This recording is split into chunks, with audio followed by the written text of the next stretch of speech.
හරි. අපි 2010 විභාග ප්‍රශ්නේ සාකච්ඡා කරන්නයි යන්නේ. 8 වෙනි පිටුවේ තියෙන 2010. අපි ඉස්සලා මේකට අදාළ රූප සරහනක් හදන් ඉමු. ළමයි අපිට කියනවා නිෂ්ක්‍රීය ද්‍රව්‍යයක් හා Fe3O4 කිසියම් ප්‍රමාණයක් අඩංගු හීමටයිට්. දැන් ඒතකොට මේකේ මොනවද තියෙන්නේ? මේකේ තියෙනවා නිෂ්ක්‍රීය ද්‍රව්‍යයක්. මං ඉසෙට් කියලා දාන්න. ඊළඟට මේකේ තියෙනවා හීමටයිට් Fe2O3 ඊට අමතරව Fe3O4 අපි කියනවා මැග්නටයිට් කියලා. හරි? මේකෙන් ග්‍රෑම් 8ක් ඒ කියන්නේ මේ ලෝපස්නේ ග්‍රෑම් 8ක් හොඳට අහන් ඉන්න කතා කරන්න එපා. එහි ඇති සියලුම යකඩ Fe2+ බවට පරිවර්තනය කිරීම සඳහා වැඩිපුර Ki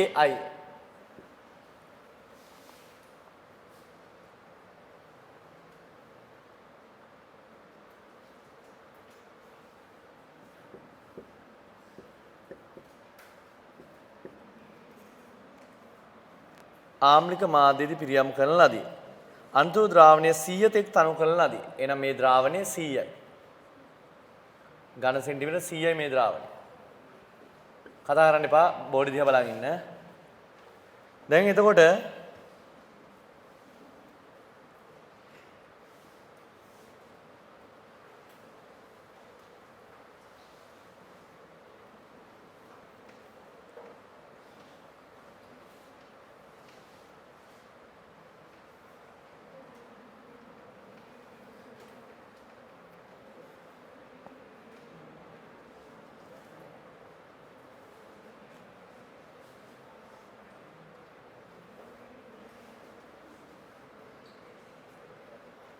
අනතුරුව ද්‍රාවණය 17ක් 100ක් තනු කරන ලදී. තනු කරලා ද්‍රාවණය 25ක් ගන්නවලු. මේ ද්‍රාවණය 25ක් ගන්නවලු.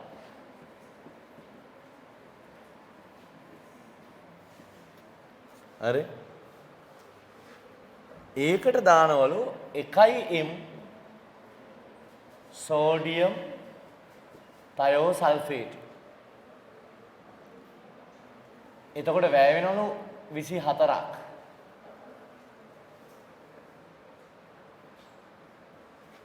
ඊටසේ මේකෙන් තව කොටසක් ගන්නවලු.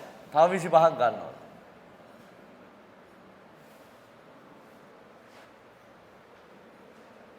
අයඩින් මුළුමනින්ම ඉවත් කිරීම සඳහා CCl4 සමග හොඳින් සොලවා අනතුරුව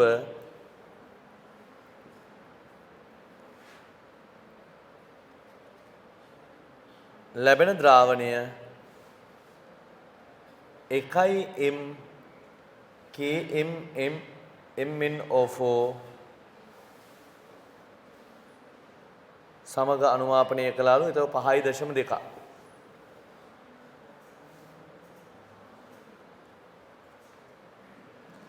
එකතු කිරීමේදී අන්ත ලක්ෂණ ලැබුණාලු. හරි.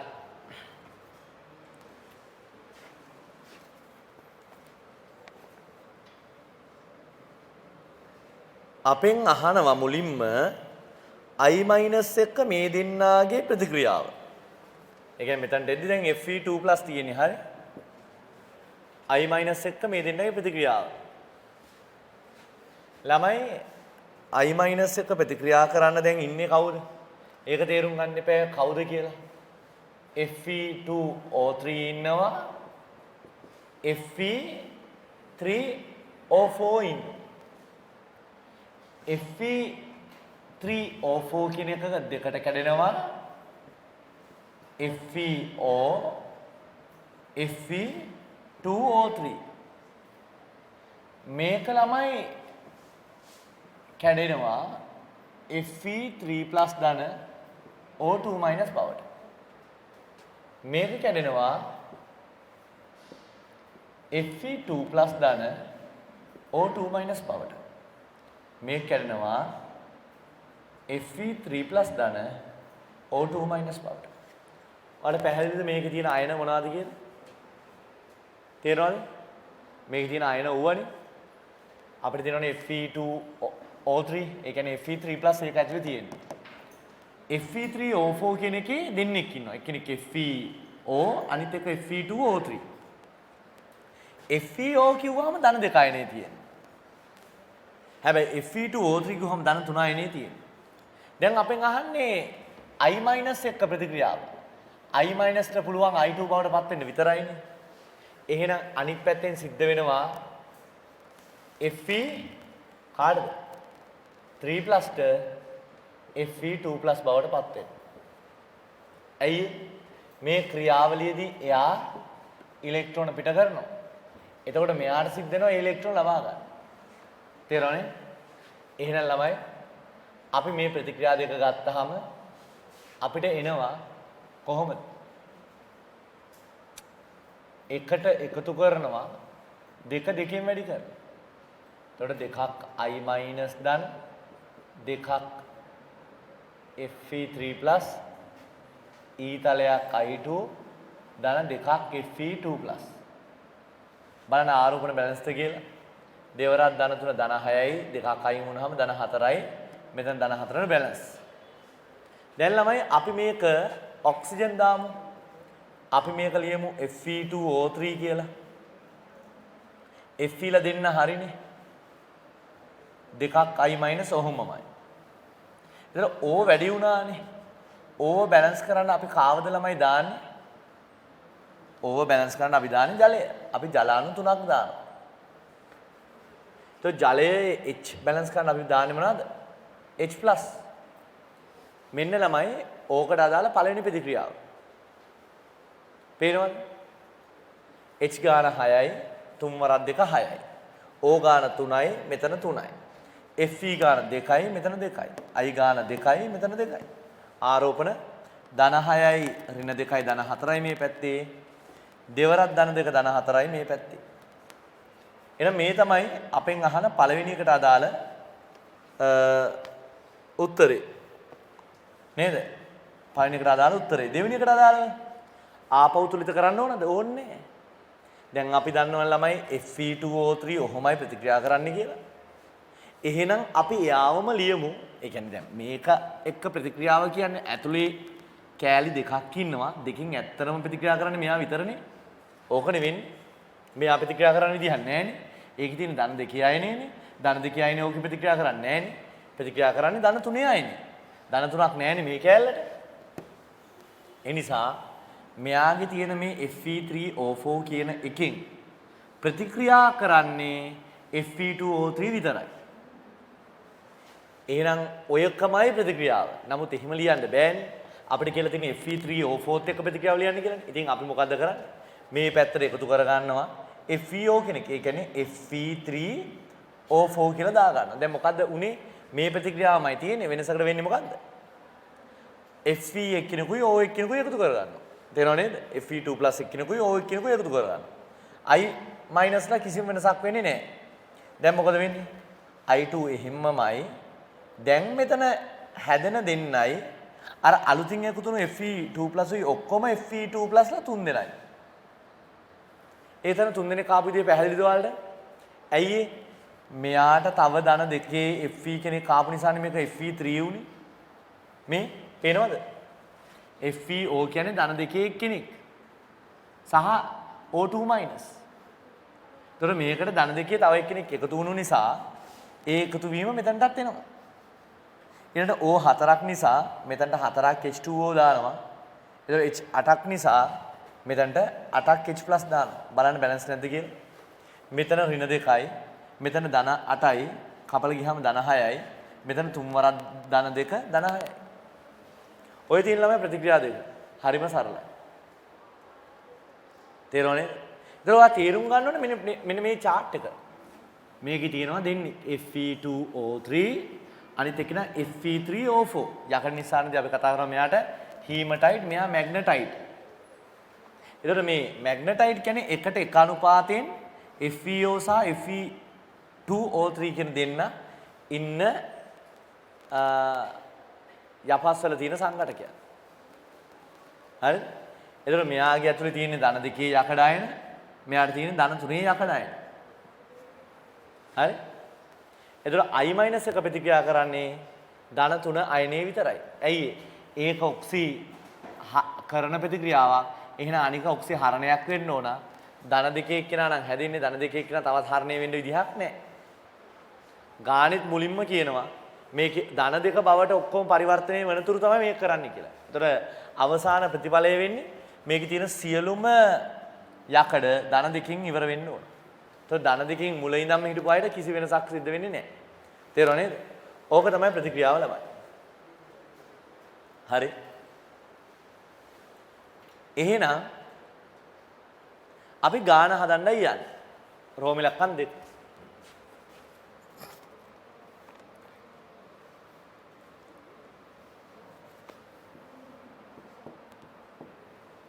අපි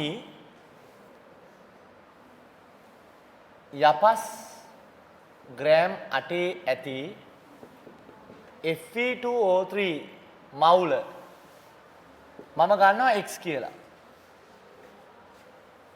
යපස් ග්‍රෑම් 8 ඇති Fe3O4 මවුල මම ගන්නවා y කියලා. හරි? මම මේ තියෙන ප්‍රමාණය ගන්නවා x කියලා, මේ ප්‍රමාණය ගන්නවා y කියලා. තේරෙනවද ඔයාලට? ග්‍රෑම් 8 තියෙන මෙයාගේ ප්‍රමාණය x කියලා ගන්නවා. ග්‍රෑම් 8 තියෙන මෙයාගේ ප්‍රමාණය y කියලා ගන්නවා. හරි? ඒක x එද්දී i2 ගත්තොත් ඔයාලට පැහැදිලිව පේනවා මෙයා x වෙනවා. මෙයා y වෙද්දී i2 ගත්තොත් ඔයාලට පැහැදිලිව පේනවා මෙයා y වෙනවා.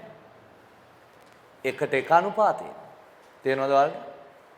මෙයා x එද්දී Fe2+ ගත්තොත් ඒක 2x වෙනවා. මේක y වුණොත් මේක Fe2+ 3y වෙනවා. පැහැදිලිද ඔයාලට? අපි මෙයා x සහ මෙයා y කියලා ගන්නවා. අපිට මේ අකුරු දෙක හොයාගන්නයි ඕන වෙන්නේ. අපිට මවුල සංඛ්‍යාව හොයාගත්තා නම් ඒ කියන්නේ අපිට ඇත්තටම අහන්නේ ප්‍රතිශතය හීමටයිට් වල Fe2O3 වල එන Excel උත්තරේ හොයලා ග්‍රෑම් කරලා අපිට 8කට ඔච්චරයි නම් 100කට කොච්චරද කියලා ගත්තා නම් වැඩේ හරි. එහෙනම් Excel උත්තරේ හොයන්නයි අපිට ඕනේ. නොදන්නා පද දෙකක් තියෙනවා. එකක් x එකක් y. අපි x කියලා දාගත්තේ ග්‍රෑම් 8 තියෙන Fe2O3 මවුල ගාන. ඒක මවුල ගාන x එද්දී ඒ මවුල අනුපාතය අනුව i2 ප්‍රමාණය x වෙනවා, Fe2+ ප්‍රමාණය 2x වෙනවා. මේක y වෙද්දී ඒක ඇතුළේ තියෙන i2 ප්‍රමාණය y වෙනවා, ඒක ඇතුළේ තියෙන Fe2+ ප්‍රමාණය 1:3 අනුපාතය අනුව 3y වෙනවා. හරි? දැන් ළමයි අපි ගාන බලමු. දැන් අපි ගාන කොතනින්ද පටන් ගන්නේ? හරි? අපිට මෙතනට එද්දි මොනවා වෙනවද? හරි? මෙතනට එද්දි මොනවා වෙනවද? මෙතනට එද්දි ළමයි Fe2+ තියෙනවා. තවනා තියෙනවා. තවනා තියෙනවා. i2 තියෙනවනේ. එතකොට අපිට කියන්නේ මේකෙන් 25ක් අරගෙන ඒක තයෝසල්ෆේට් සමග අනුමාපනය කළ විට අන්තලක්ෂය ලැබීමට 24ක් ගියාලු. දැන් ළමයි මේකට මෙයා දාපුවහම මොනවාද හැදෙන්නේ? අපිට i2 හැදෙනවා.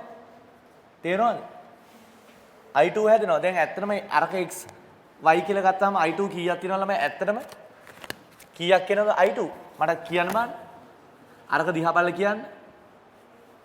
i2 ඔක්කොම කීයක් එනවා ග්‍රෑම් 8ක අර විදිහට xy කියලා ගත්තාම පුතා මට පුතා ඔයා කියන්න i2 කොච්චරක් එනවද මේ c ඇතුලේ අරක xy කියලා ගත්තාම i2 ප්‍රමාණය කීයක් තියෙනවද? i2 ප්‍රමාණය x ධන y ප්‍රමාණයක් තියෙනවා. තේරෙනවද? ඔව් නේද? එන ආපහු නිදා ගන්න. හරි?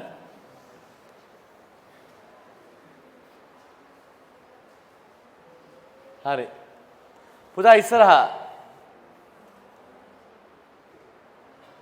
අපි ආව ඉස්සරහට ගත්තේ නොනිදා කතා කරන නිසා. හරි. පුතා කියන මෙතන Fe2+ කීයක් තියෙනවද? මේ 100 ඇතුලේ. Fe2+. දැන් මම දාලා තියෙන්නේ උත්තරේ දාලා තියෙන්නේ. කීයද? 2x ධන 3y ප්‍රමාණයක් තියෙනවා. එහෙම නේද? ඔව්නේ. 100 ඇතුලේ තියෙන ප්‍රමාණය අද්ද ගුණ ගන්න. හරි. ඔහොම තියන්න. හරි. ඔන්න ඔහොම ප්‍රමාණයක් තියෙනවා. ඇයි මෙහෙම x ධන y කියලා ආවේ? ඉතා පැහැදිලි. අපි මේ ග්‍රෑම් 8 ඇතුලේ තියෙන මෙයාගේ ප්‍රමාණය x කියලා ගත්තා. මවුල. හොඳ x මවුල. මෙයාගේ ප්‍රමාණය y මවුල කියලා ගත්තා. ග්‍රෑම් 8 ඇතුලේ තියෙන. හරි? එතකොට ඒකෙන් හැදෙන I2 ප්‍රමාණය x ධන y. මෙතන 2x ධන 3y. දැන් එතන මෙතන I2 තමයි මෙතනට යද්දි ප්‍රතික්‍රියා කරන්නේ. කොහොමද ප්‍රතික්‍රියා කරන්නේ? I2 තයෝසල්ෆේට් එක්ක දැන් අපිට මේ ප්‍රතික්‍රියාවම ආව දැන් තැන් කීපයකම. ඒ නිසා දැන් අපිට මතකයෙන් ලියන්න පුළුවන්. නේද? ඒතරම් හොඳින් අපිට දැන් මේක පුළුවන් මතකයි. ඔන්න ඔහම අපිට ප්‍රතික්‍රියාව සිද්ධ වෙනවා. තේරෙනවනේ? එහෙනම් ඕක තමයි මෙතන සිද්ධ වෙන ප්‍රතික්‍රියාව. එහෙනම් අපි ගන්න පුළුවන් මොකද්ද? පළමු අනුමාපනයේදී වැය වූ H2O3 2- මවුල කීයද? බලාගෙන ඉන්න බෝඩේ දිහා 18 එකක් තියෙනවා. ඒ වගේ 24ක් වැය වෙන්නේ. 18 එකයි නම් 24ට 24 වැඩි කිරීම 10 ඍණ 3යි මවුල. එතකොට ප්‍රතික්‍රියාව කොහොමද වෙන්නේ? I2 ධන 2ක් H2O3 2- හැදෙනවා S4O6 2- ධන 2ක් I-. එතකොට ඔයාලට පැහැදිලිව පේනවා තයෝසල්ෆේට් වලින් භාගයක් තමයි I2 තිබිලා තියෙන්නේ. එම නිසා ඝන සෙන්ටිමීටර් 25 තුල තිබී ඇති මොනවාද? I2 මවුල කීයද ළමයි? අර ප්‍රමාණයෙන් භාගයයි. 2කට 1යි නම් 24 වැඩි කිරීම 10 ඍණ 3කට. 12 වැඩි කිරීම 10 ඍණ 3ක් තමයි තිබිලා තියෙන්නේ. ඒ කීයකද? 25කනේ. නමුත් අපේ මුල් ද්‍රාවණයේ අර ග්‍රෑම් 8 දිය කරපු ද්‍රාවණේ 25ක් නෙමෙයිනේ. ඒක 100නේ. එහෙනම් 25ක ඔච්චරයි නම් අපි 100ක කීයද කියලා බලනවා. ඒ නිසා ඝන සෙන්ටිමීටර් 100ක් තුල තිබී ඇති I2 මවුල කීයද? මේ වගේ 4 ගුණයක්. 4 වැඩි කිරීම 12 වැඩි කිරීම 10 ඍණ 3යි මවුල. උත්තරේ එනවා 48 වැඩි කිරීම 10 ඍණ 3යි මවුල කියලා. ඔයාලා පැහැදිලිද? එතකොට අපි මොකද්ද කළේ? පළමු අනුමාපනය මුලින්ම ගාන දීලා තියෙන අනුමාපනයේට වැය වුණු තයෝසල්ෆේට් ප්‍රමාණය හොයාගත්තා. එයා වැය වෙන්නේ I2ත් එක්ක ප්‍රතික්‍රියා කරන්න. කොහේ තියෙන I2ද? 25ක් තුල තියෙන I2ත් එක්ක ප්‍රතික්‍රියා කරන්න. එතකොට තයෝසල්ෆේට් 24යි වැඩි කිරීම 10 ඍණ 3ක් වැය වුණා නම් ඒ වගේ භාගයක් තියෙන්න ඕන I2. ඇයි ඒ දෙන්න අතර මවුල අනුපාතය 2ට 1යි. එහෙනම් භාගයක් කියන්නේ 12 වැඩි කිරීම 10 ඍණ 3යිනේ. ඒකතකොට ඒක තියෙන්නේ 25 ඇතුළේනේ. අපිට ඕනේ 100 ඇතුළේ කීයද කියලා හොයාගන්නනේ. මොකද අපි ගන්න මේකට 25යිනේ. ඒ වගේ 4 ගුණයක් තියෙනවා 100 ඇතුළේ. එහෙනම් 4ෙන් වැඩි කරනවා. එතකොට දැන් ඔය ආපු මවුල සංඛ්‍යාව කීයද පුතා සමාන වෙන්නේ? ඔය ආපු මවුල සංඛ්‍යාව කීයට සමාන වෙන්නේ? x ධන y ට. එම නිසා x ධන y සමානයි 48 වැඩි කිරීම 10 ඍණ 3යි. මම මේක එක කියලා ගන්න. තේරුණාද? ඔය විදිහට බැරිද ඔයාට දෙවෙනි අනුමාපනයේ සලකලා 2x ධන 3y වලට ප්‍රකාශනයක් ගන්න? පුළුවන් නේ? ඒ දෙක විසඳුවාම x වල උත්තරේ එනවා. ඒකින් ප්‍රතිශතය එනවා. හරිම ලේසි. තේරුණානේ? එහෙනම් අපි දෙවන අනුමාපනය සැලකීමෙන් මොකද්ද? වැය වූ MnO4- මවුල කීයද ළමයි? බලන්න. අපිට දීලා තියෙන්නේ 1m මෙව්ව 5.2ක් වැය වෙලා. 18 1m. 18 1 නම් 5.2ට. 5.2 වැඩි කිරීම 10 ඍණ 3යි. දැන් දෙන්න අතර ප්‍රතික්‍රියාව ලියනවා.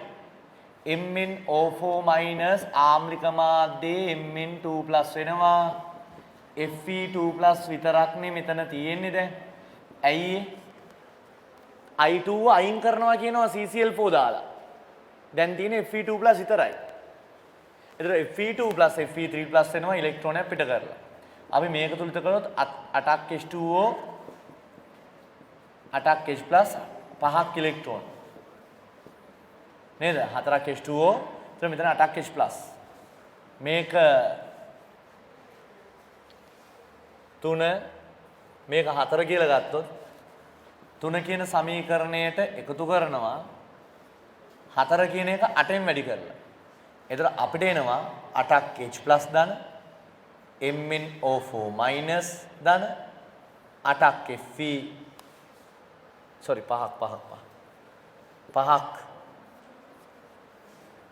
Fe2+ ඊතලයක් Mn2+ ධන 4ක් H2O ධන 5ක් Fe3+. 5ක් Fe3+.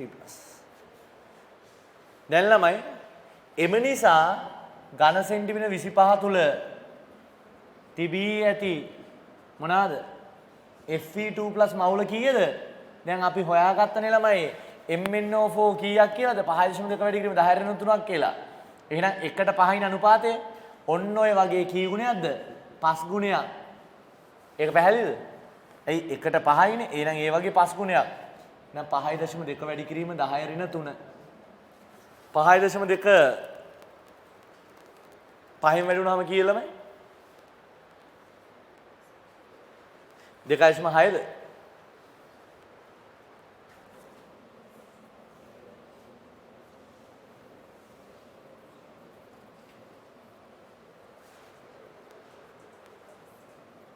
හරි නේද? 26 වැඩි කිරීම 10 ඍණ 3යි.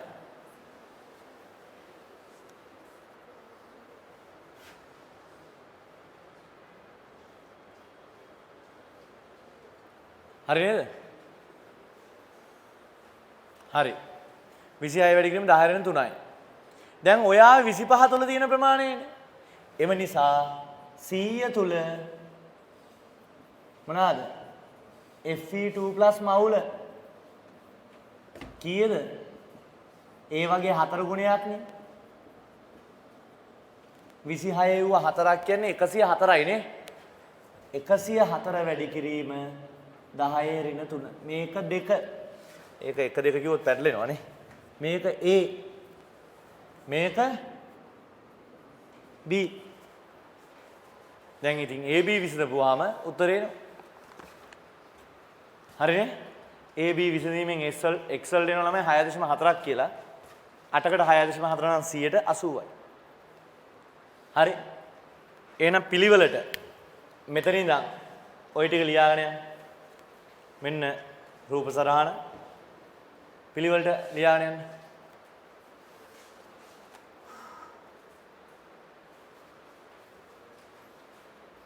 මේ හරියට උත්තර ගත්ත අය උත්සන්නමාන 80යි කියලා උත්තරේ එන්නේ. 80යි කියලා. මොකද x විසඳපුවාම එනවා මවුල වලින් ගාන. ඒ මවුල වල ගාන අපි ග්‍රෑම් කරපුවාම එනවා 6.4යි කියලා. එතකොට හරි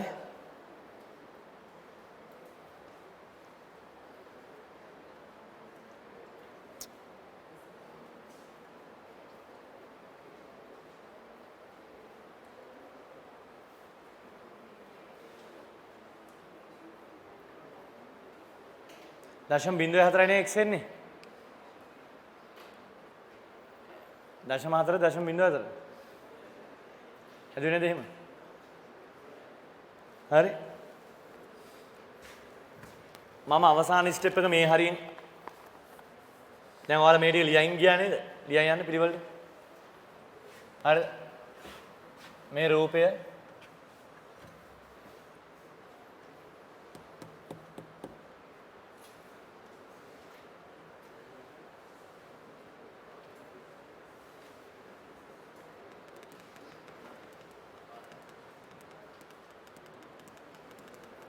ඉක්මන් කරන්න ළමයි ඉක්මනට ලියන්න ඕන.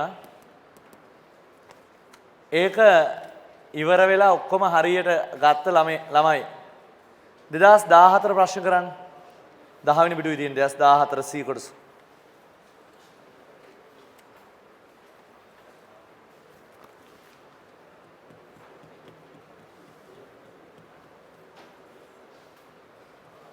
හරි මේ ටික ලිව්වනම් ඊළඟට මේ ටික මේක ළමයි අමතරව ඔයාලට මේ ගාන තේරුම් කරවන්නයි මම මේක ගැහුවේ. ඒකට අක් ගාලා ලියා ගන්න ඕන අය. මේක ගානට අදාළ නෑ ළමයි. මම ඔයාලට ගාන තේරුම් ගන්නයි මේක මම දාලා තියෙන්නේ.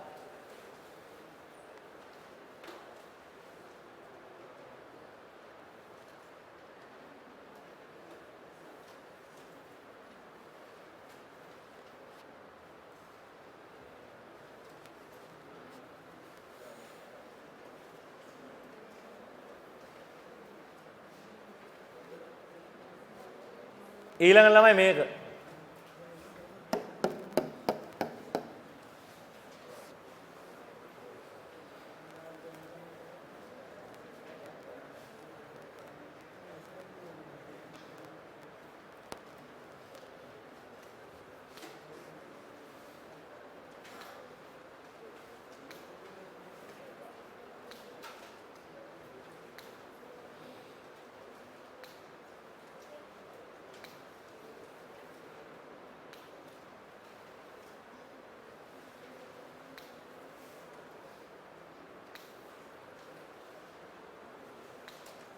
හරි මේ ටික එතන තමයි මම ගත්තේ අරක x මේක y කියලා. එතකොට මේක x එද්දි මේක x වෙනවා. අරයා 2x වෙනවා. මෙයා y වෙද්දි මෙයා y වෙනවා. මෙයා 3y වෙනවා.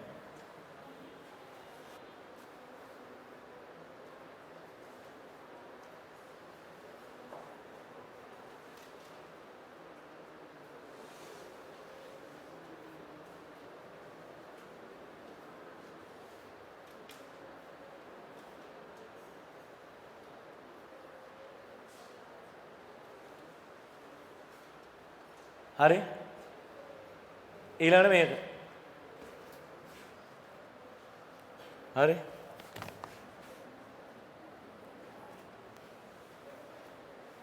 මේ ටික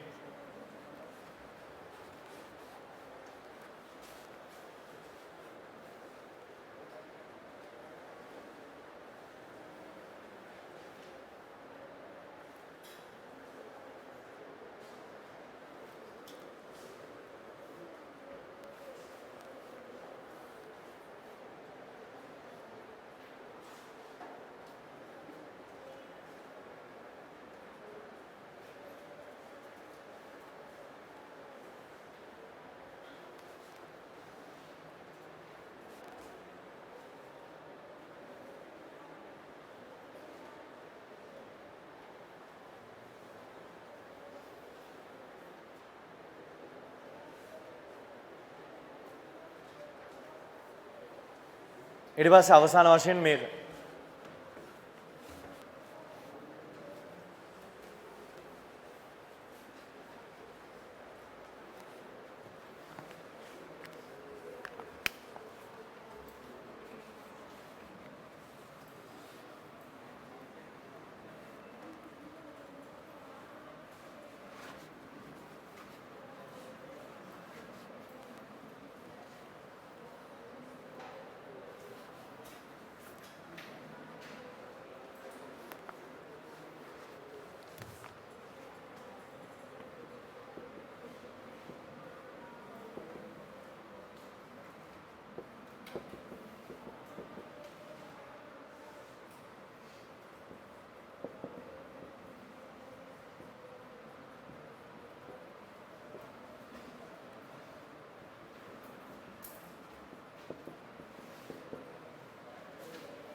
මේ තියෙන අවසාන උත්තරේ ළමයි. අපි A හා B විසඳනවා. විසඳපුවාම x වල වෙනවා 0.04යි කියලා. එහෙනම් ග්‍රෑම් 8ක් තුල Fe2O3 ස්කන්ධය ග්‍රෑම් 6.4යි කියලා එනවා. එහෙනම් 8කට 6.4 නම් 180යි. හරි. හදන්න මම 2014 ගන්න.